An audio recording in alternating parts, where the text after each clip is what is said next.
Erik ten Hag still has prominent figures in the new Manchester United football hierarchy backing him, in what is the first major test of the club's new structure. Although the Dutch coach is in real danger of being sacked in a final review this week, the FA Cup victory has helped his case, and bolstered existing arguments from influential decision-makers that he should stay. Representatives of United have already spoken to the camps of Mauricio Pochettino, Thomas Tuchel, Kieran McKenna and Thomas Frank to prepare for the event that Ten Hag is sacked. Although there is admiration for McKenna, a debate pervades that it might be too soon for him to make the leap. He is currently seen as likelier to go to Brighton if he does leave Ipswich Town. Frank is meanwhile considered well below Pochettino and Tuchel. There is an awareness among the Ineos hierarchy that sacking Ten Hag would be an unpopular decision among the fanbase, especially after Saturday's victory over Manchester City. The club's football figures do want to make a cold and holistic decision in the sophisticated new manner they want to run the club, though, and much of the topics that will inform this week's final review go beyond purely football results.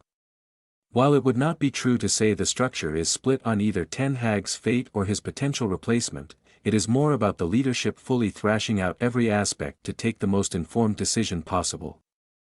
Saturday is seen as having potentially changed things, though. One argument that has already been put forward is that this season essentially represents the equivalent of Mikel Arteta's first full campaign at Arsenal, where they also finished 8th amid a raft of changes.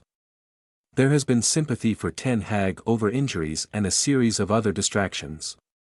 One highly prominent voice has been adamant that they should change, and believes that Ten Hag could be construed as responsible for some of the main problems. As one example, questions have been raised about training as regards injuries. There have also been questions about the performance of players signed, with recruitment almost the primary issue that Ineos want to overhaul. Sir Dave Brailsford, who was seen walking out with Sir Jim Ratcliffe when the minority owner evaded questions on Ten Hag in the Wembley mixed zone, is understood to be a vocal backer of Gareth Southgate. That may actually help save the Dutch coach for the moment, though, since it is seen as politically very difficult to get the England this manager this summer.